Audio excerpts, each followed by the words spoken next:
very different way. One of the reasons that polls have consistently been inaccurate when it came down to Donald Trump is because he's able to excite a different group of people that no one ever counts on. He was able to ignite people who knows bullshit when they see it, and they're tired of it. They are tired of this bullshit you all are laying down. They're sick and tired of it.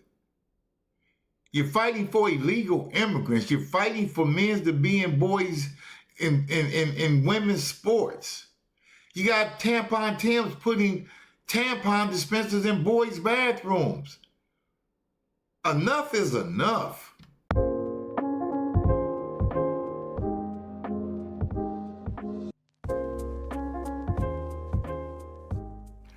All right, welcome to the TMYK show. I am Mike, your host, better known as Mo. Here's where you get the truth uncut. We call a spade, and we tell it like it T.I. is. Today, we're going to be watching these heathen heifers on The View. They got a special guest. We call her Jasmine, full of crock. They're going to be on there talking about Maduro and other decisions that Donald Trump is making, as they always do, along with a couple of other things. And we're going to be doing a little fact checking as we go along and everything. So as always, if you enjoy our content, please like, subscribe, and place all and subscribe and share. It really helps us out. And we just really want to bring information to you that you can be informed, and I want to be a part of that, informing the people of what's really going on in our country and in our neighborhoods. So anyway, on that note, let's get into this.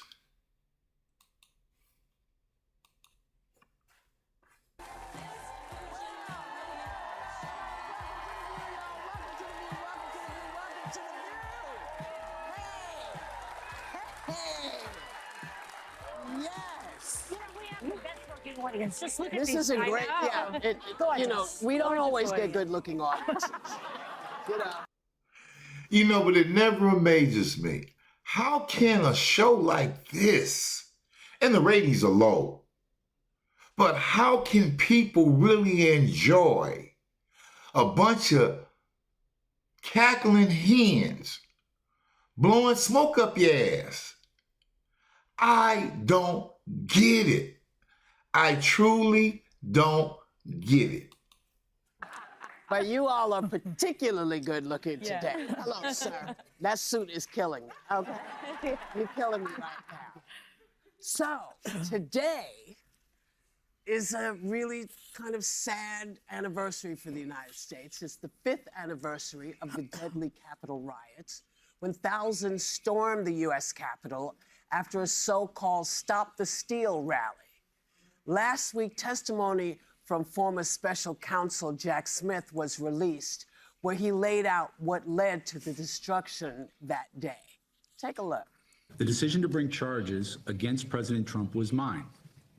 But the basis for those charges rests entirely with President Trump and his actions. Our investigation developed proof beyond a reasonable doubt that President Trump engaged in a criminal scheme to overturn the results of the 2020 election and to prevent the lawful transfer of power. Our case was built on, frankly, Republicans who put their allegiance to the country before the party. President Trump was, by a large measure, Our case was built on Republicans putting their allegiance before their what? You built your case on what? Listen to what he's saying, y'all. Most culpable and most responsible person in this conspiracy. These crimes were committed for his benefit. The attack that happened at the Capitol, as part of this case, does not happen without him. Now, the events of January 6th were fueled by lies about election fraud. But 5 years later, you know who is back in power. He pardoned all the rioters. So will Jack Smith's testimony... And just to help you out there, do you know why Donald Trump had to pardon all of them? He had to pardon all of them at one time because of the fact that there was most of the people that they had in custody and had threw the book at and had given them time, these were innocent people. These were innocent people. And you're going to find that out. That's why Donald Trump had to come out and give a blanket pardon to anybody charged in January the 6th. And he knew that in him doing that, some of the people had done some horrific things that he had no part of or was in any way. Have any impact. And I must say, they released it when nobody was looking. New Year's Eve. New Year's Eve, they put it out. They didn't really say much about it. They just kind of slipped it in and put it out there. Well, but we got really, it. We got it right there. We just showed it. Well, to you. not only did we show it to you, but there is more to it. And let me show you what they're saying about this guy that they want to give so much credit to. Let me show you what they're doing because they're investigating him right now. Jack Smith is going to pay for what he has done. And don't let this fly over your head like a bullet. If what Jack Smith had to say was so important, why would they release it? If what Jack Smith had to say was incriminating to Donald J. Trump, why would they release it? Because they know it's bullshit. Let me show you this. People have to understand where we are at and what's truly going on here. Check this out. I think we should expand it. I actually think any individual in this country who was victimized by Jack Smith at the Justice Department ought to be able to sue in a private right of action in any organization. I think this kind of litigation will help expose the sort of dirtbag that Jack Smith was. House Republicans want to repeal it. They consider it self-dealing amongst GOP senators. Well, I think there's a lot of outside organizations. I mean, Turning Point USA, for example, was targeted. And by the way, that's just from the whistleblowers that we know of. There's probably a lot of other individuals and organizations that were caught up in the Soviet-style dragnet that Jack Smith dreamed up in his fantasy of being some sort of hero. He's the villain in this. And so I think more litigation, the better to expose all this. So my perspective is we ought to expand it broader. I think. So in that, I want to read the caption here. It says, Jack Smith is a show me the guy, I'll show you the crime type of prosecutor. And any American who was victimized by him and the DOJ should be, and let's click on it and see what it says here,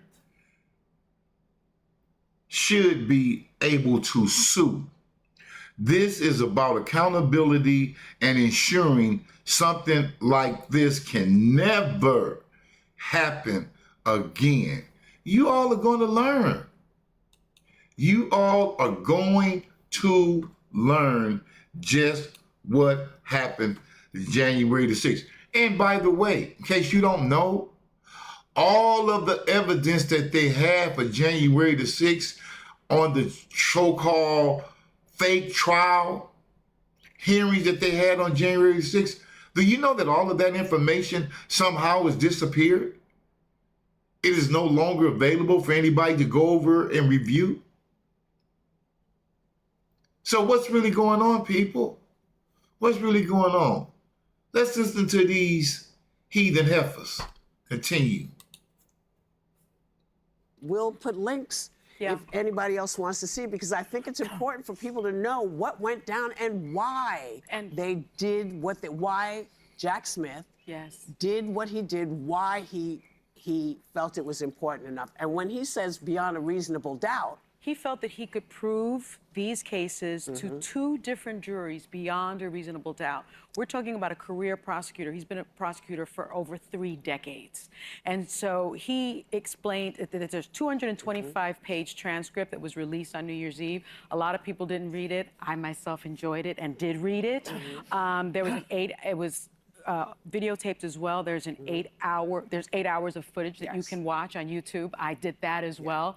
And what was most we'll put it on our website. And what what was most interesting to me is that it proved to me what I always thought, that Donald Trump ran for the presidency a second time to evade going to prison. Yes. I think there is no question now in my mind, because remember, he was also found guilty of 34 counts of fraud in New York, and he would have gone to prison for that.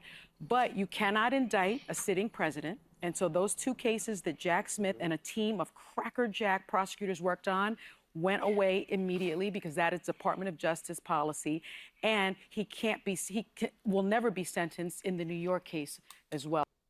And for her, with her dumb ass, he ran for president 3 times, not twice. And if he could have wound up in jail, why didn't he wind up in jail when he was out of the seat during Biden's term? Because they didn't have a damn thing. And don't forget, every case was under appeal. And Alvin Bragg's over in New York. How do you get 34 felony counts out of 1 felony charge of, and basically it was cooking the books, not even cooking the books, putting something in your law as a expense to a lawyer when it was hush money.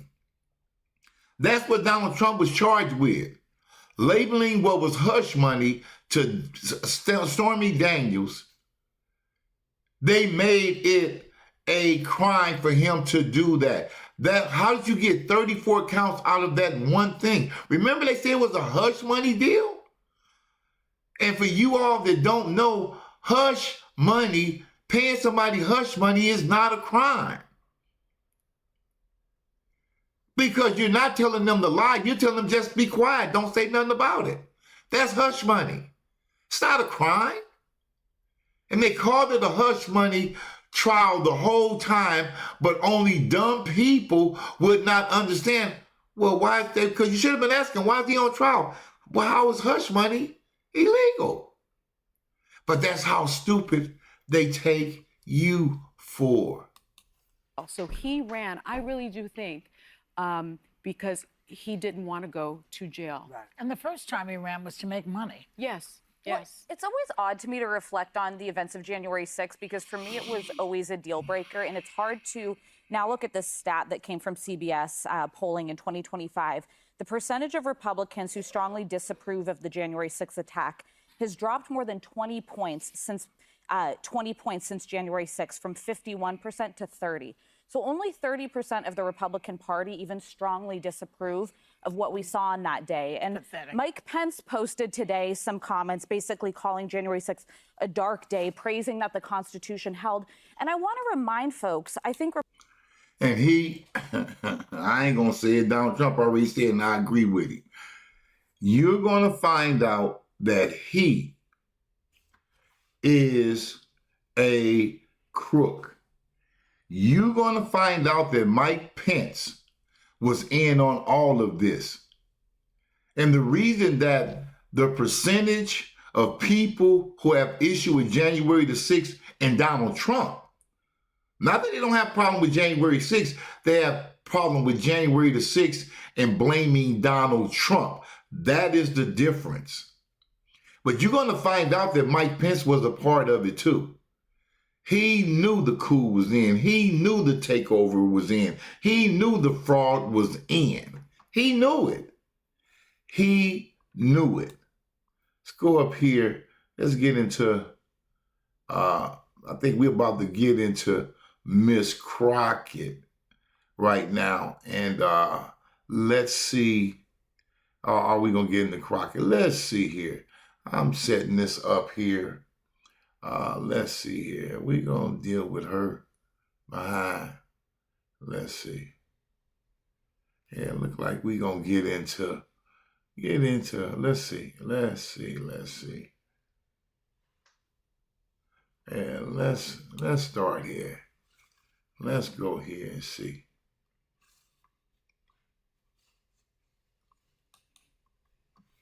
Let's go.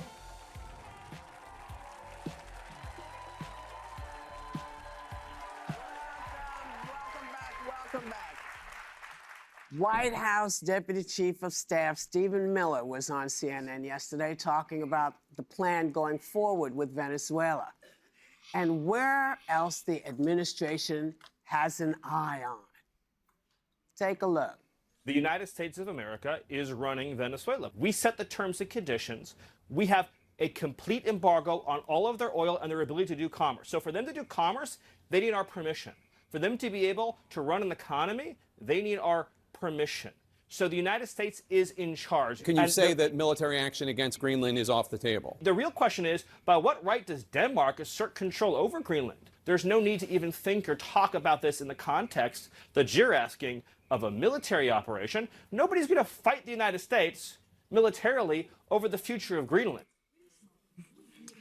Is he admitting that we're going there for their resources or not? I mean, they have uranium, lithium, niobium, and zirconium. Uranium, all of that is very important for tech. The electric cars, cell phones, batteries, and computers use all of that stuff. Why don't you just say what you're there for?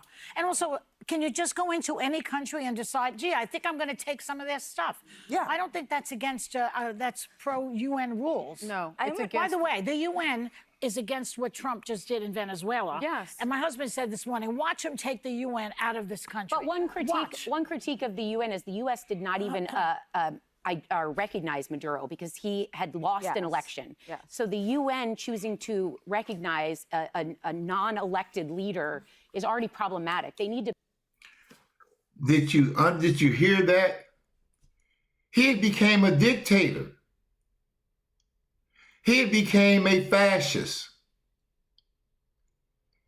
He took over a country in which he duly lost in an election. And he said, I'm not going nowhere, as they said Donald Trump was going to do. He literally did it. He literally did it. Be thinking of new rules. Which actually brings me to the point I was going to make, because I said this yesterday. I am glad Nicolás Maduro is gone. I have a million questions about congressional authorization, about what happens next. But what's really bothering me is this, because I could applaud that Maduro is going to be held to power in a New York court for his crimes against this nation and his own people. Here's my problem, though, is Machado was the opposition leader. Yes. She has support, and now you're hearing these leaks and even statements from the White House saying she's not up to the task, she doesn't have the support. I don't believe that's true. She has 70% support in the nation.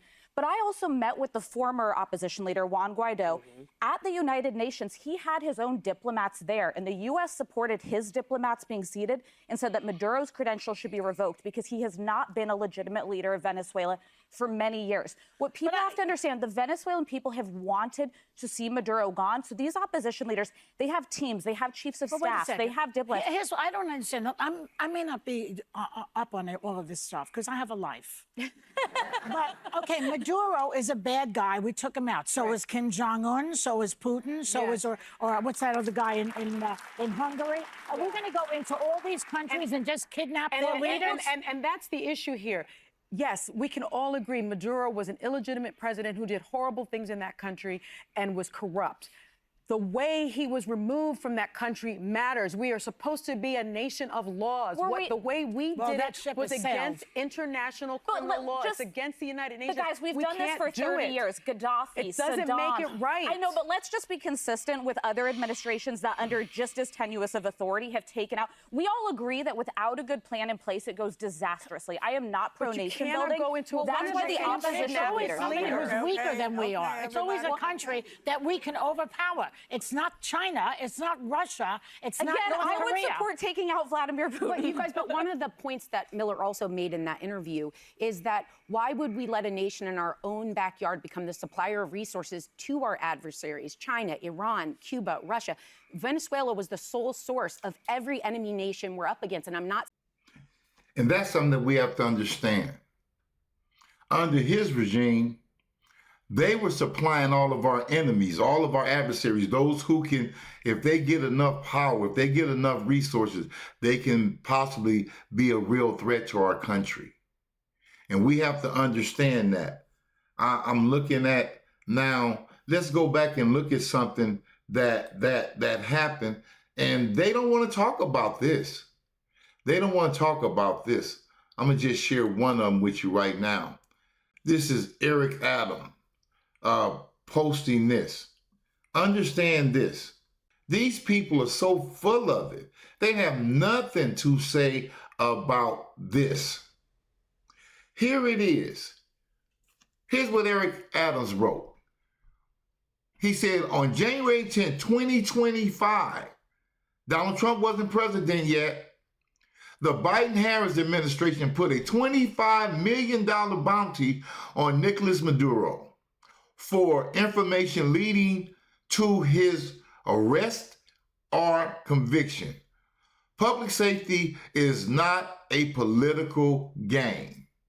You do not label someone as a narco dictator 1 year and then pretend he is no longer a threat.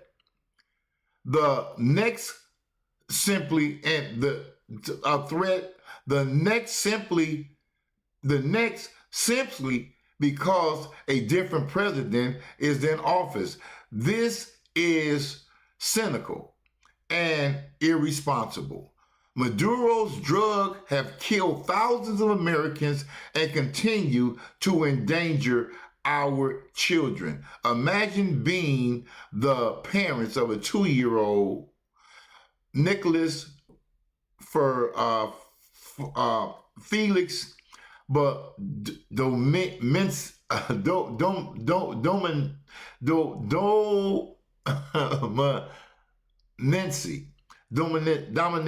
Dominency, who died from fentanyl poisoning in a Bronx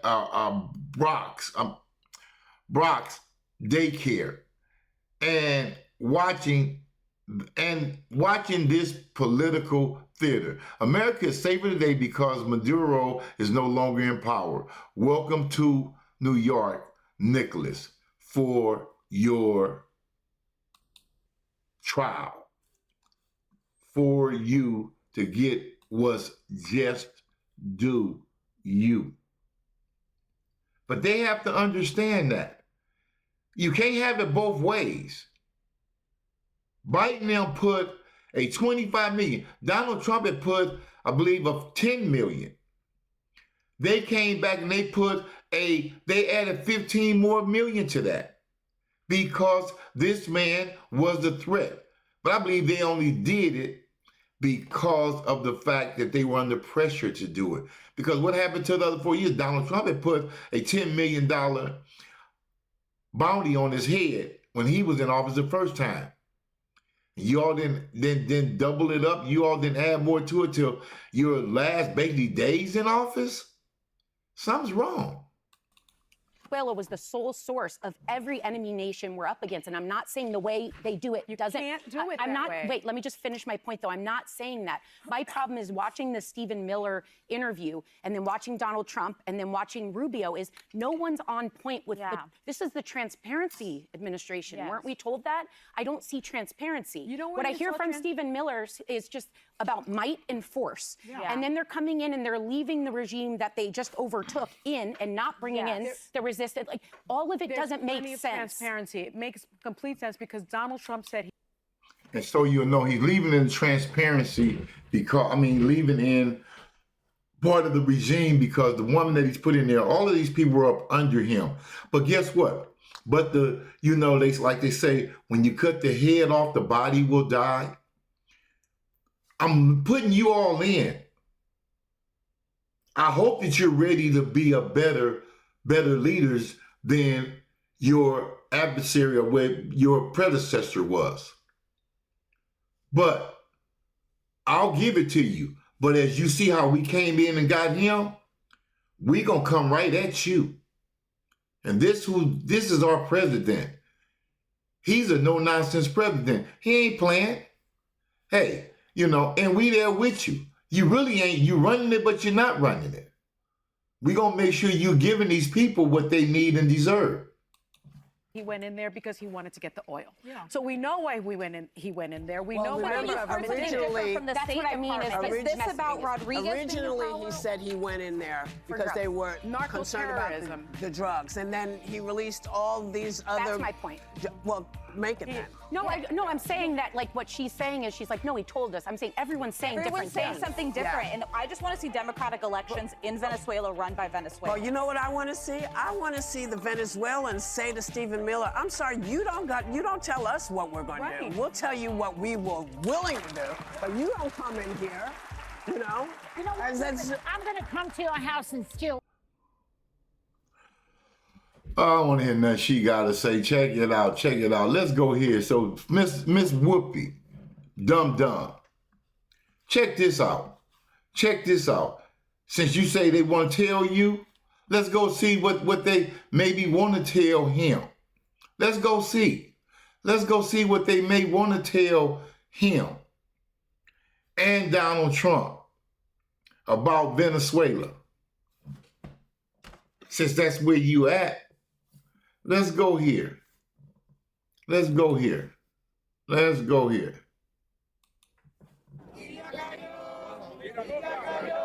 Chanting and cheering in celebration outside the federal courthouse in Lower Manhattan as hundreds came out to voice their support and praise for the Trump administration arresting Nicolás Maduro and bringing him to trial. This after years of brutalizing his own Venezuelan people. Over there in Venezuela, people are starving. You go to the hospital, they have no medicine. Carlos Toribio says there was no choice with Maduro, who he says was supporting drug cartels. Oh, so, Whoopi, you don't think that they wanted him gone? They're suffering? No medicine? Probably lacking in food? Why do you think a lot of them are here in our country? Why do you think they left and abandoned Venezuela? Because the leadership, the dictatorship was not their advantage, was not to their liking. They were being suppressed. And we're over there to give them a better way and let it happen. These people are celebrating, but let's see, not all. Let's see, not all. I'm gonna show you something. And had corrupted his country's democracy by stealing elections and suppressing the opposition. Trump getting rid of Maduro is way better than any other outcome. No matter what else comes. No matter what happens, it's way better than whatever's happening over there. But also marching in Lower Manhattan to show their opposition was a sea of protesters to call the capture of Maduro illegal. This is the elected president, so to simply swoop in and kidnap him, it really is an effort to humiliate Venezuela. Positioning themselves across from those who support. Did you all notice who's speaking for the Venezuelans? She ain't one, because she about to tell you right now. Check it out. Maduro's arrest. They also have concerns that the United States could end up getting drawn into a wider conflict over oil, similar to the invasion of Iraq. Who could accept such a thing? Certainly not the Venezuelan people. They know that oil, all those resources are theirs. So for Trump to say, it's mine, I'm taking it, I'm going to run the country, well, those days are past, and they're not coming back again.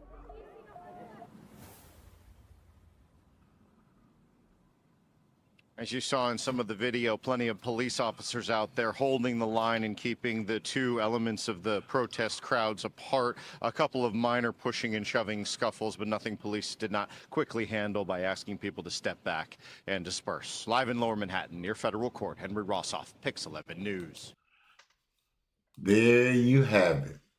There you have it, Whoopi. Then they got the white woman.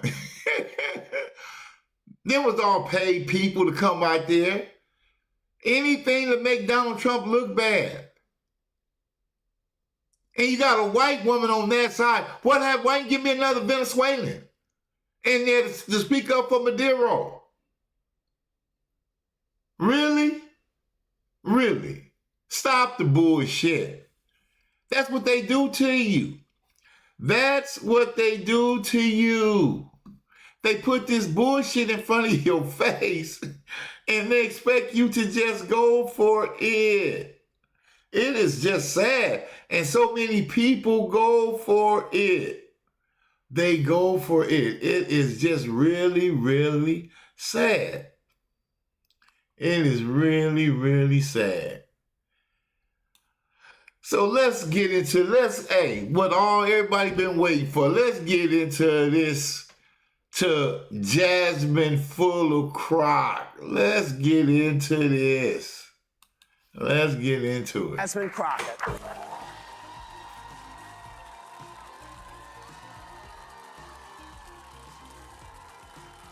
A joke.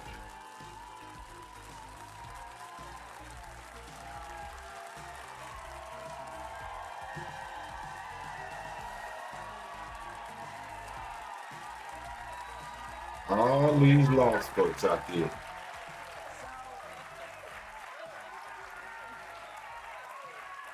So hold on, y'all, because you know this is only an hour show. So, hello. Hi. Nice to see you. It's good to see y'all. So now last month you shook everybody up. You shook up the Texas Senate race by announcing your candidacy. Texas hasn't elected a Democrat statewide in, they say, 30 years. So tell everyone why you feel that's not going to be a problem. Well, I'm not going to say it's not going to be a problem, but I will tell you that I plan to get it done. Listen, I am used to being underestimated. You know, people that know my story know that I actually only won by 90 votes to get to the state house.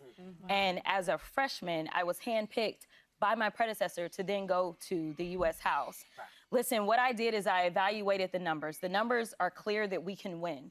Texas is a non-voting state. We are one of the lowest voter turnout states in the entire country, with only about a little bit more than 50% of people turning out to vote. We are also a majority minority state. So for everybody that's like, well, she running for Senate and she black. Yes, I am. I am. And I'm like, well, she running for Senate and she black. Yes, I am. I am. And And there are 3 million black voters. Actually, 4. Right? 4 million black voters. We have more African Americans in the state of Texas than any other state. But at the end of the day, the way that I govern is I govern for the people, regardless of my race. And then there are people like, well, it's women, and you know how people feel about women. Let me tell you about the state of Texas. The state of Texas has already had 2 women governors, to be clear. That's right. Our first one was in the 1930s, to be clear. And one of the best-known senators from the state of Texas is actually a woman, woman Republican. So, like, let's just stop with, like, what we think. I want to be clear that a lot of people haven't put their numbers up, and I haven't put mine up for a good reason, because I'm playing for keeps. But let me tell you that I know how to... Probably because they're no good. Probably because they're no good, because you know how to sell bullshit. Probably because they are no good. So anyway, let's keep going. To evaluate, and I know how to win races. So I will say that, and I will also say that the front runner in this race was Colin Allred, someone that I served with. After I got my numbers, I did call him as well as the other person in this race. I told them that I would share my numbers with them privately. I did not get asked for those numbers. And I will say that Colin Allred, at the end of this race, in my opinion, will be one of the heroes. Do you think she gave him the real numbers? Do you think she gave them the real numbers? I don't think so. Because as the Democratic nominee last time, he decided to step aside because he felt like what mattered was getting the best person across the finish line. And in this moment, it wasn't about him as an individual. He felt like I was ready and that I could get it done. That's rare. A rare quality. In that same vein, and you still have one other challenger, James Tallarico, state representative, who I believe you served with. Yes. But some Democrats worry that your reputation as an anti-Trump resistance leader could hurt you in deep red Texas, where he won by double digits. Some Republicans came out of the gate saying, you know, this was a gift and the greatest thing. How do you, and there's also been reporting that the NRSC even put your name into the field in polls to try to drive up your polling support so you'd get into the race. How do you respond to those concerns, and are you ready to take them on? I'm absolutely ready. I wouldn't have got in the race otherwise. And the reason that we started with the video that you saw is because I knew that the attacks were coming. And the point is, I will remain cool as a cucumber, and I will smile at the end. That is why that video looked that way. I will also say that I did not rely on NRSCC to make my decision. I spent a lot of money on my own polling to make sure that I could evaluate it, and we actually tested in a very different way. One of the reasons that polls have consistently been inaccurate when it came down to Donald Trump is because he's able to excite a different group of people that no one ever counts on. And so what we did is we wanted to evaluate whether or not we could expand the electorate, because if the electorate... He was able to ignite people who knows bullshit when they see it, and they're tired of it. They are tired of this bullshit you all are laying down. They're sick and tired of it.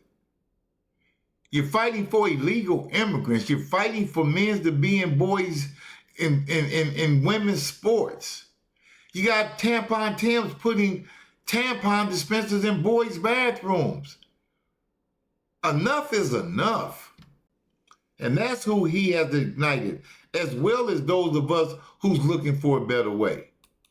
Remains the same electorate that it's been for the last 30 years, will get the same results. So the only way to win is to actually expand it. But honestly, the vast majority of pundits will tell you, well, you got to go get Trump voters. Well, here's the reality. I think that there are a lot of Trump voters that are actually upset about their vote for Trump because he is not delivering, number one, on his promises. I'm glad you said I think, because your thinking is totally off. Let you all tell it. Let you all basically keep on spewing it. Hey, nothing's going right. Let y'all tell it, nothing.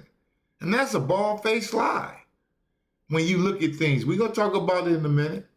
So we can start there, not to mention the economy and affordability is not really great right now. So I do think that there are a lot of people that, number one, want to make sure that there is somebody that will check him on their behalf.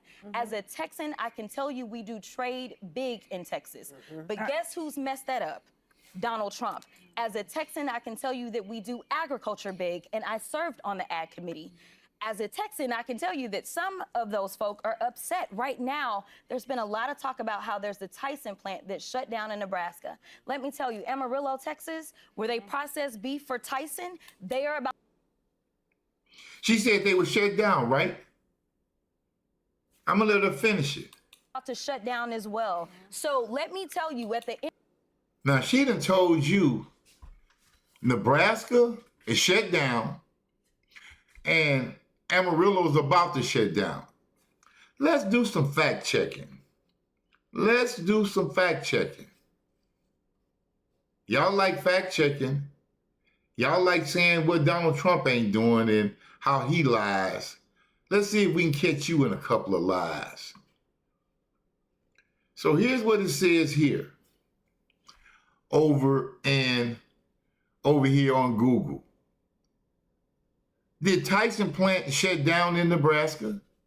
It says, yes, the large Tyson food beef processing plant in Lexington, Nebraska is permanently closing in early 2026 as part of a company restructuring, impacting thousands of workers and the local economy. Though Tyson plant plans to shift productions to other facilities and help employees transition. So they're gonna help them transition. Believe they're gonna be giving them some big what we call them service pay. They're gonna do some things for the people. But let's look at the reason why.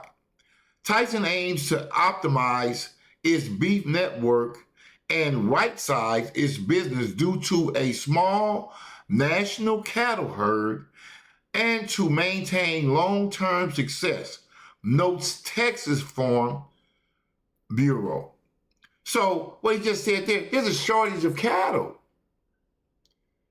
That's what's caused them to shut down. Oh, Donald Trump had something to do with that? Donald Trump caused a shortage of cattle to come in 1 year?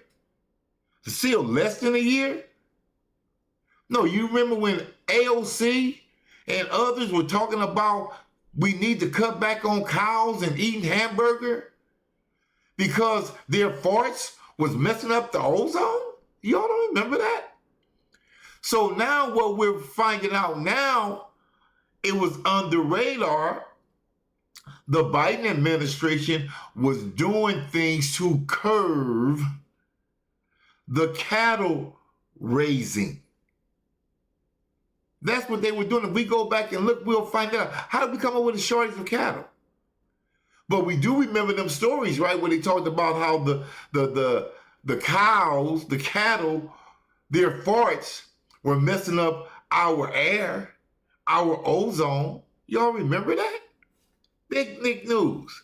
So now we're seeing the effects of it. Let's look at the other one. Let's look at Amarillo. I asked to have Amarillo shut down. Here's what it says. She said that they're about to close, didn't she?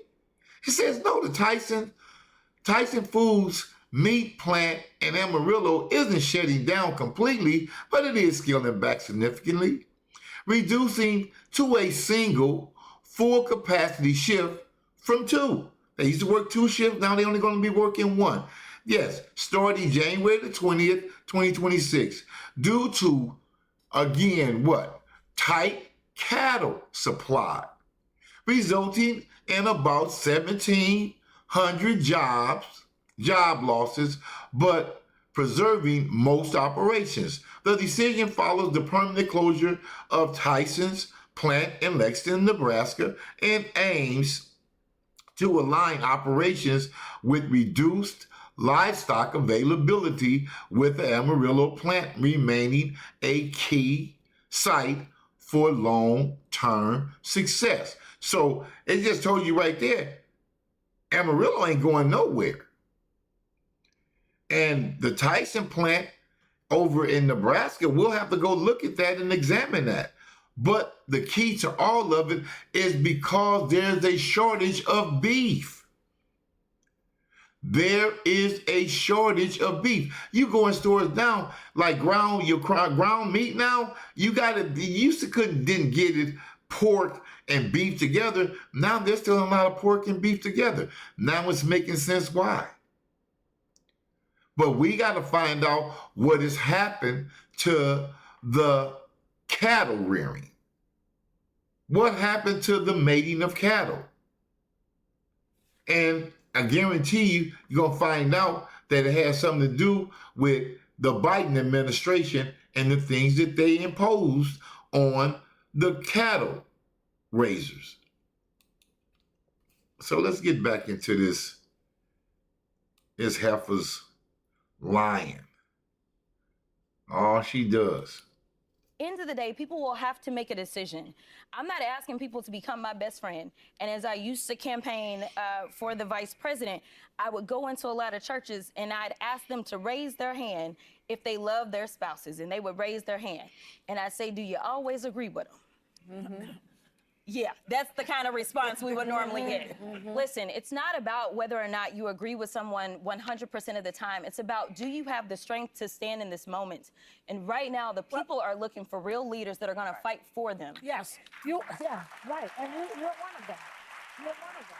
Mm-hmm. So I want to just say one thing about you, because I think you clearly trigger the base, Trump, and also the vice president. Let's watch this clip. And Jasmine Crockett. Oh, Jasmine Crockett. The record speaks for itself. She wants to be a senator, though her street girl persona is about as real as her nails. Go ahead. Here's your chance. Respond to Okay, him. so first of all, my nails are real. But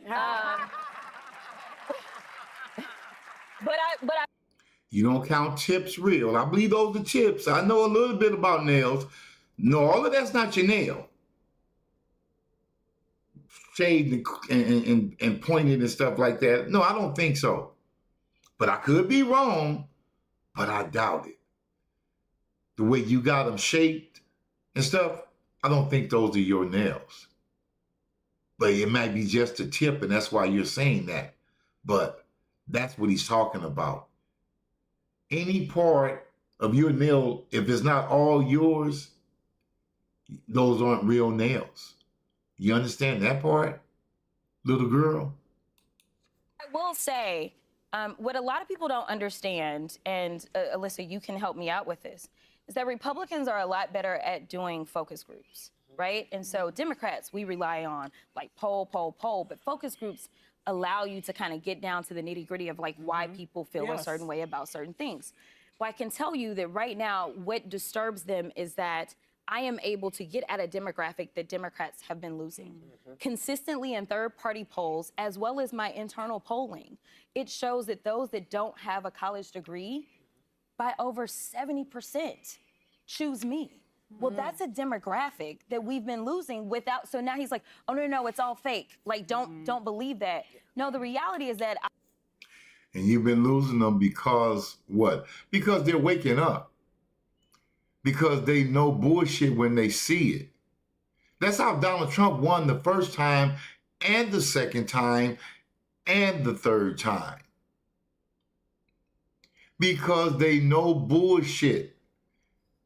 First time in how long that a Republican won even the popular vote? Didn't just win the college vote. He won the popular vote. Period. He won every way you could win the presidency, he won it. Because people have said enough is enough. And I guarantee you, it's more people that see you all's bullshit than you realize. But you're going to see it. You're going to see it come November of this year. You are going to see it. I was a criminal defense attorney. I was a public defender. I am somebody who walked into plenty of jails and dealt with real killers. So let me be clear. I understand what happens in the streets, but I don't have to, quote unquote, be a street girl. And I don't even know why. Don't you think that that's racist? No. What is it? Joy, you know it's racist. Now. To say she's a street girl who acts like she's a street girl, who walks around here, who talks like she knows all about Ebonics, who talks like she came up in the hood, throwing her hair back. Come on. Using slurs and slangs. Trying to act hood, but don't know nothing about hood. But here's the cold part about it now, to call somebody streets is racist. It's just ridiculous. You can't make this stuff up. Now to say somebody's a street person is racist. This is just shit. We know that, right? It's very racist. But one of the things that they've been trying to do for quite some time is to try to figure out, specifically within minority communities, where I do well, is how do I divide minorities about who Jasmine is? So sometimes they say, oh, she's so educated. And so they're trying to get people that maybe don't have as many degrees, but I'm like, it's not about that. We are all in the same sinking ship, whether you black, white, Asian. That's right. You know, Educated, Latino, non-educated, we we're all all in the same here. sinking ship. Yeah. And so at the end of the day, I am fighting for all Texans, and so we're gonna be Texas tough during this election. Yes, we are. So we are all on a sinking ship. No, Miss Jasmine, full of crock. You and the Democratic Party are on a sinking ship. We who know real shit from Memorex, we on the ship that's well afloat and doing well and excited about where this voyage is taking us. We ain't sinking, but we know you are, and your Democratic Party and anybody who thinks like you all do. So if y'all have enjoyed this, please like, subscribe with all, and share. And as always, till next time, love you and be kind one to another. Peace.